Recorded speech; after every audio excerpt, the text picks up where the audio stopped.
मुंबईत एकीकडे ऑक्टोबर हीटची झळ लागायला सुरुवात झाली आहे तर दुसरीकडे धुरकट वातावरण सध्या मुंबईकर अनुभवताना पाहायला मिळतात।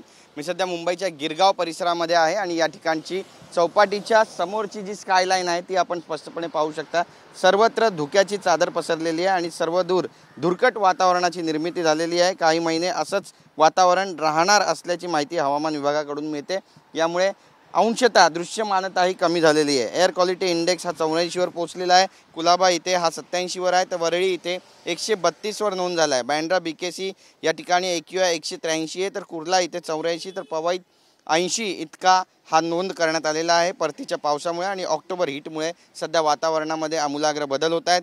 जमिनीकडून समुद्राकडे वारे वाहत असल्याने धुळीकण वाहून न जाता जमिनीलगतच हवेत तरंगतात आणि प्रदूषणाची पातळी वाढते। त्यामुळे हवेची जी गुणवत्ता निर्देशकाची पातळी आहे ती सुद्धा घसरताना पाहायला मिळते। मुंबईतील वायू प्रदूषण हा सध्या चिंतेचा विषय बनला आहे आणि यातून आता मुंबईकरांची नेमकी कधीपर्यंत सुटका होणार हे पाहणं सुद्धा महत्त्वाचं ठरणार आहे। कॅमेरा पर्सन प्रेम मात्रेसह गिरीश गायकवाड, TV9 मराठी, मुंबई।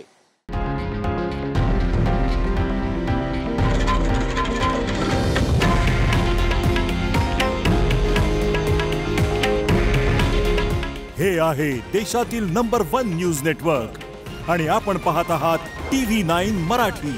काळजी तुमची, हित महाराष्ट्राचं।